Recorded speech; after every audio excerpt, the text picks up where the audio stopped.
So our second reader tonight, I'll turn to this half of the room because I feel like this is the Toni half. This is the welcome half. In a way, it is like a wedding that way, bridegroom. Well, our second reader tonight is Toni Halleen. Toni is a fiction writer and a lawyer. She runs and co-owns Schaefer Halleen Law Firm with her husband. She teaches Think on the Spot, interactive communication skills workshops to legal professionals using techniques of improv comedy. Toni writes and performs music about lawyers and public affairs. She is an award-winning playwright and composer. Her play, Soulless, Blood-Sucking Lawyers, a musical, was voted best-selling show and best musical at the Minnesota Fringe Festival. Toni's essay, I Saw My Precious Child, appeared in the Star Tribune in September 2013.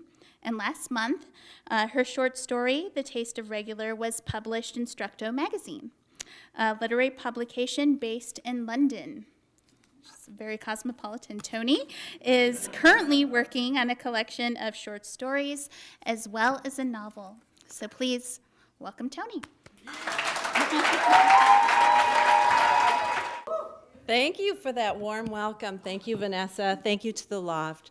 Thank you to the mentors, the mentees, my writing group, my book club. We've been together 26 years. And my family. Thank you. I'm going to read a news story tonight. It's not the one in the magazine. A story I've been working on. It's called He Who Loves Himself. I'm living with a man who has only one electrical outlet in his apartment. It's in the kitchen. That is to say, the outlet is in the room that James has made into the kitchen. He made the outlet room the kitchen so he can plug in the refrigerator. The fridge is his priority. There's a card table where we keep the coffee maker, toaster, hair dryer, and microwave. We plug and unplug things as we use them. I can never use my hair dryer when James is using the microwave.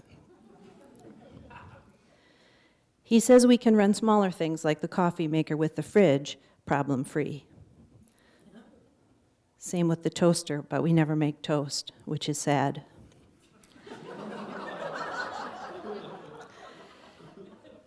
We have a few other things like a hot plate and a fan. These are seldom used appliances.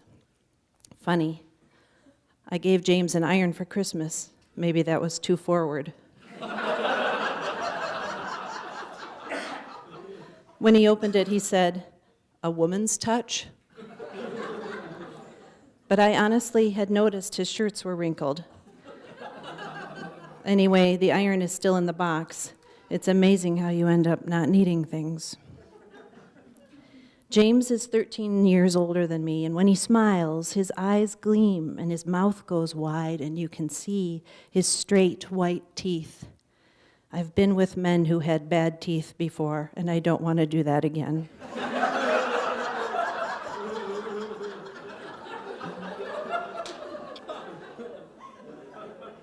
James is going bald, so he always wears a cap. He has a full bushy beard that's black and gray, which at first made him look like a deep thinker, but lately I decided I don't like it. I used to think it was cute when food crumbs or pipe tobacco would get stuck in his beard, but you know how things are when you live with somebody. James is terribly smart. He's an engineer for a medical device company. He loves his job. He loves being appreciated.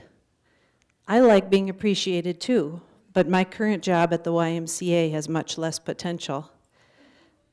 I'm still finding my way, and I'm okay with that. I love to go to parties with my friends, and of course I bring James as often as I can, but he gets irritated by small talk. He listens and listens until he can't take it anymore. Then he bursts into an explanation of why you're wrong, and that's an urban myth, and you should do some fact-checking before you spout off and perpetuate ignorance.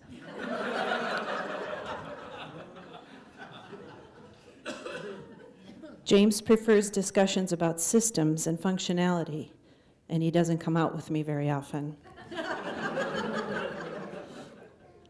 James is a minimalist. He doesn't waste time, money, or energy. That's like his motto. When he doesn't like something, he'll say, time waster, energy drain, money pit. I met him at a humor conference in Cincinnati.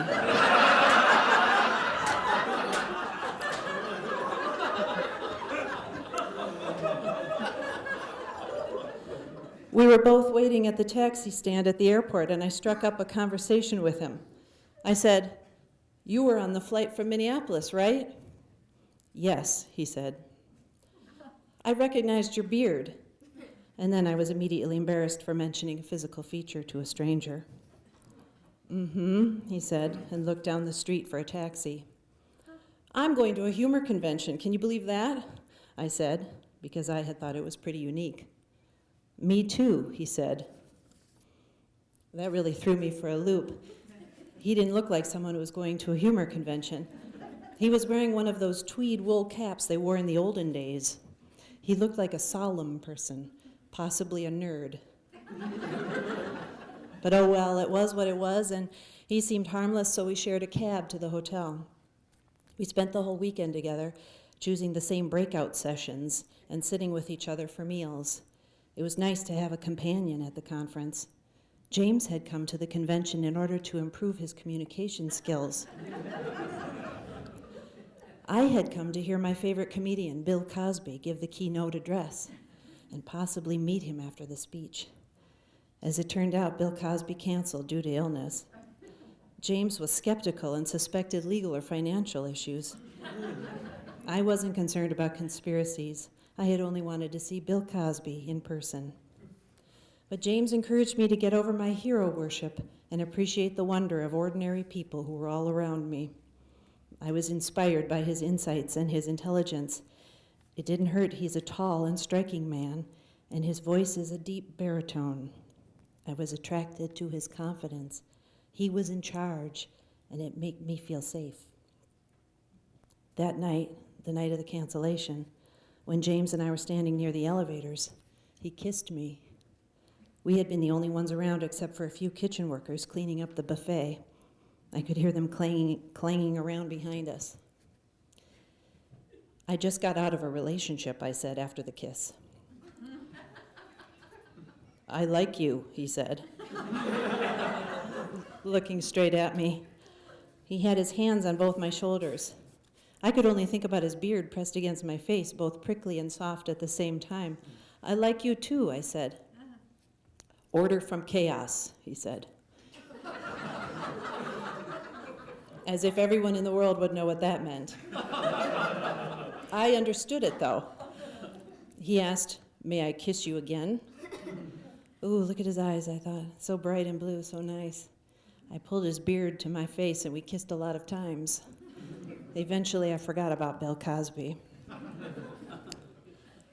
We started going out when we returned home from the conference. Pretty soon, I was staying over at his place. He lived in the top floor of a historic brownstone mansion near one of the Minneapolis lakes. It was a great location, but his fourth-floor attic apartment didn't appear to have been designed as a separate living unit. The slanted walls and nooks and crannies suited him. He didn't need much space. He did have an extensive collection of wool caps and knit beanies. Some people really look good in hats. "Why is there only one outlet?" I had asked him the morning after I first slept there. I had been looking for a place to plug in my hairdryer. "Only need one," he said. But I didn't really buy it. I figured he had forgotten to count the outlets before he signed the lease, and now he was trying to save face. Any normal person would want at least 2 outlets in their home, I thought.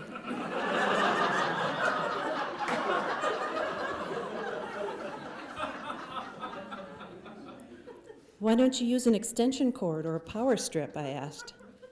"Tara, Tara, Tara." My name is Tara.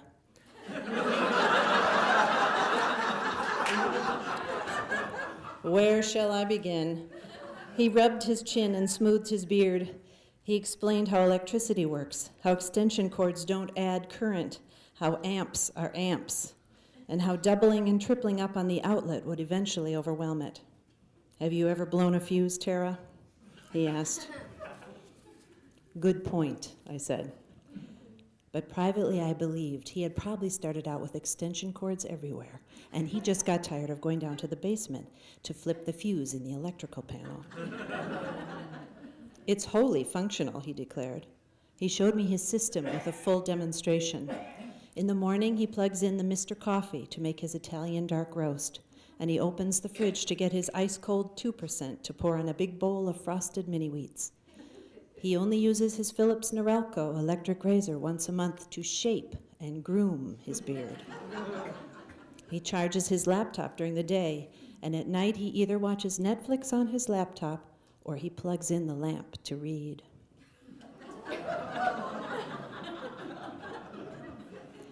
His alarm clock runs on a battery, and to accommodate me staying over, we would take turns charging our phones at night while we slept. "Obviously, the fridge takes precedence," he said. I figured I could take my laptop with me to work every day and charge it there. I worked at the front desk at the YMCA, and they had lots of outlets.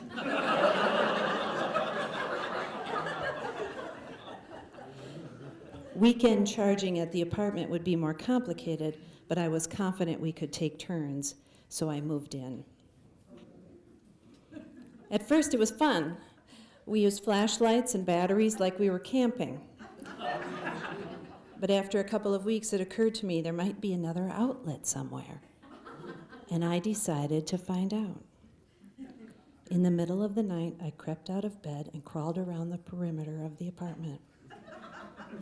It was easy to feel the walls because he had so little furniture. Just an easy chair, table and lamp in the living room, a dresser and bed in the bedroom, and a portable dishwasher, which we used as a plant stand since we couldn't ever justify plugging it in, ever. There were a few framed pieces of art leaning against the walls. I moved them aside as I crept along so I could feel for any hidden outlets.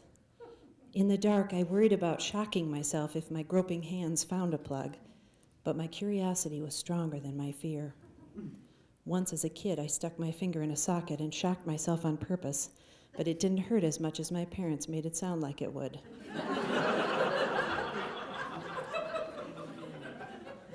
"Your parents are worrywarts," James had said when I told him that my folks were concerned about me living there. They had seen the place when they dropped off my stuff from their basement during one of their downsizing moods. They didn't want me living with any boyfriend, but they didn't seem to want me living with them either. "Think about it," James said, tapping his Red Sox beanie. "My heat is provided by the building, the overhead lights, the plumbing. It's all functional. Your parents are reacting to my living situation out of fear." He picked up his pipe and puffed on it. "They're out of their comfort zone," he said, "and that causes a fight or flight reaction. It's evolutionary. They can't control it." "They just want what's good for me," I said. "They want me to be happy." "Are you happy, Tara?" he asked.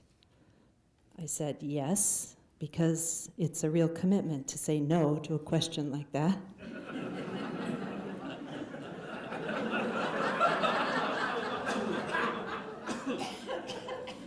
"Am I good for you, baby?" he asked, using his very white voice, which always made me smile.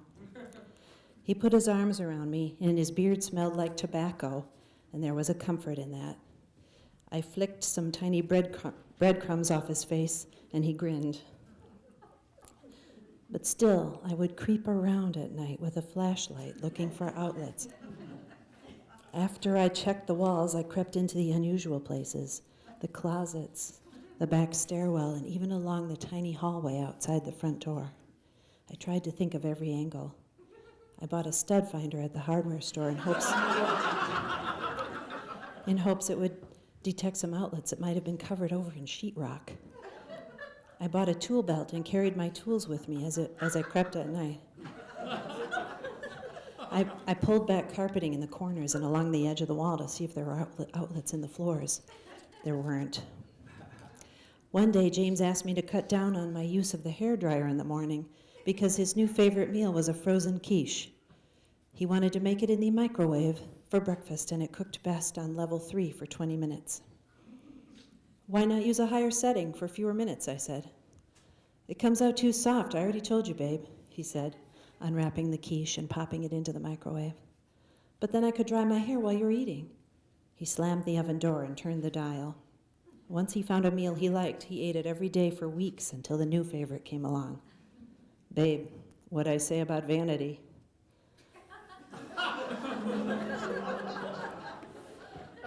He who loves himself will have no rivals, I answered, repeating one of his preferred quotes.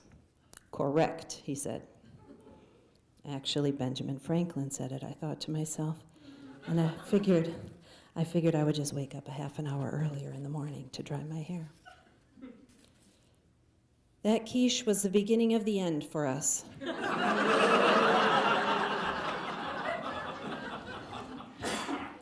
Sometimes bits of ham or mushroom slivers would get stuck in his beard.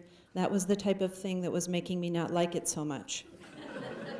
Bran flakes or milk in there, fuzz and lint. The hairs tickled my bare skin and poked me in the eye.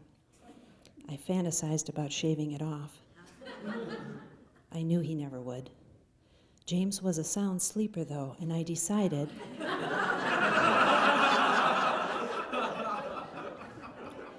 maybe I could trim it in his sleep. I'd use a scissors, not the Norelco. Wouldn't need the outlet. Wouldn't make a sound. I'd trim a tiny bit each time so he wouldn't notice. I bought a high-quality shears and a book at the hardware store. The book was How to Install Wall Outlets. I also bought How to Install Floor Outlets because I hadn't made up my mind yet.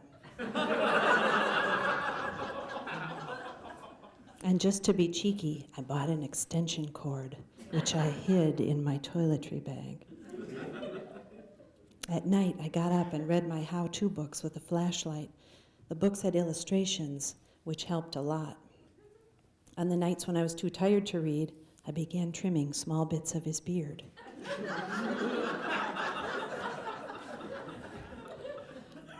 In the morning, I noticed the trimmed hairs on his pillow, and I cleaned them up with a damp paper towel. When I was ready, I went back to the hardware store and bought lengths of Romex cable, fishing tape and guide, circuit breakers, boxes, receptacles, faceplates, connectors, caps, and tape.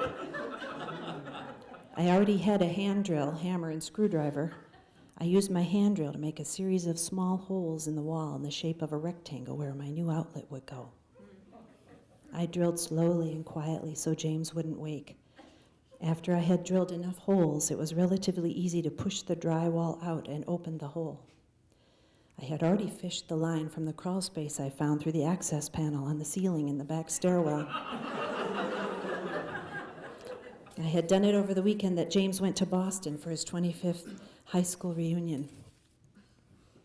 I alternated my tasks at night. One night I would work on the wiring, and the next I would trim some of James's beard. It gave me variety and also reduced the chances that I would be caught. I was in no hurry. I wanted to do the job right. And James's beard kept growing.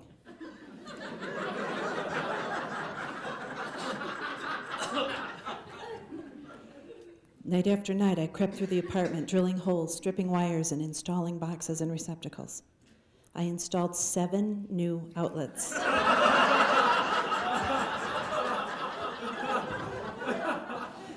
With 2 plugs in each, meaning a total of 14 new places to plug things in, which was possibly too many. To hide my work, I placed objects in front of them. Bags of my excess clothing that James suggested I should donate to the Goodwill. Boxes of my old college sociology papers and art history journals that my parents had dropped off. A basket with one of my unfinished knitting projects in it, and those framed pictures that were already sitting around. I also repositioned the furniture slightly to disguise the new outlets. Did you notice the power went out last night? James asked one morning. No, Why? I said, I had been in the basement the night before, working on the circuit breakers, and I had turned off the power for safety before I opened the box. When I went downstairs to get the paper this morning, the Borgersons said it went out last night, that's all. The Borgersons were nosy busybodies who lived on the first floor and never seemed to miss a beat. I glanced around the room to find help. James was reading the paper and drinking coffee. I looked at the coffee maker. Good, it was still plugged in, so I could get a cup while it was hot. Maybe a storm or something, I said, as I poured coffee into my Disneyland mug. I didn't hear anything, said James. He slurped his Italian roast and spilled it into his beard, I'm sure. Every time he kisses me now, I can smell the coffee in there. I like the aroma of dark Java, but I also think James should be more careful. Maybe someone blew a fuse, I said. And I decided I would trim more of the beard that night. No, that's not it, said James, putting down the newspaper. I woke up last night, and you weren't in bed. Oh, I said. Yeah, he said, holding the coffee pot up in the air. May I have the rest of this, or do you want some? He asked. You can have it, I said. I couldn't sleep. No, he said. I looked for you. And he emptied the carafe into his mug, placed it back on the burner, and turned off the machine. But, he said, I couldn't find you. And he bent down and dramatically unplugged the coffee maker. I went out for a walk, I said. At 2 a.m.? I stayed close, I said. Tara, he said. And the jig was up. James put down his mug on the small dining table where we ate our meals. He walked toward the living room. He reached down for a bag of my Goodwill clothes. No, I blurted out. Okay, he said. He let go of the bag. He walked to one of the framed pictures. Wait, I said. What's the matter? He said, and he let go of the picture. I can explain, I said. Can you? He said, and he stormed around the apartment. He pulled away my boxes and blockades. He was exposing all the outlets. Can you explain this? And this? He asked as he moved furniture. How about this? Please, James, I said. Where did all these outlets come from?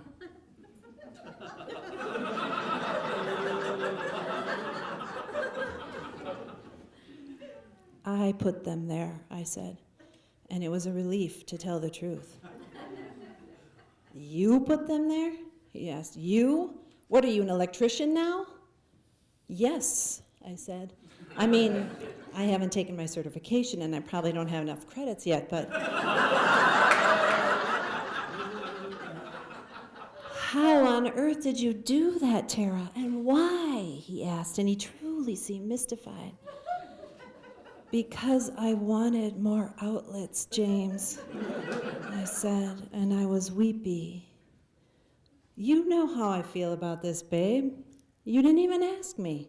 You had no right to put outlets in my apartment, he said. Our apartment, James. Our apartment, I said, pointing to my chest. I was crying a little, and I tried to raise my voice, but it cracked. I live here, too.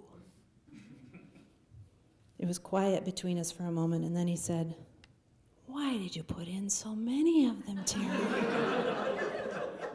He extended his arms out wide as if to show there were outlets everywhere.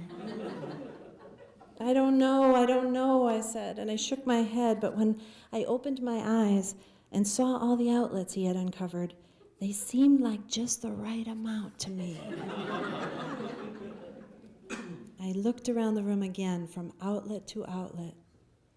I saw the amazing work I had done, and I was proud. I stopped crying and I wiped my face. He walked up to me and put his arms around me, but this time I winced and went stiff. I just stood there like a soldier, arms at my side. I inhaled deeply and detected quiche Lorraine and cayenne red pepper in his beard. At that moment, he smelled like a garbage disposal to me.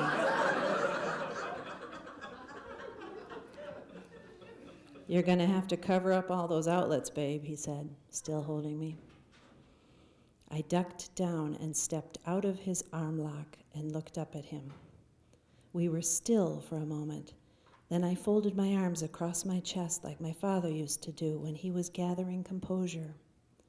I stood there like that, thinking, and I was thinking there's no way I was going to undo all of my work. Finally, I put my hands up onto both of his shoulders, and I looked him straight in the eyes. "No, James," I said, "I want you to shave." And I walked away.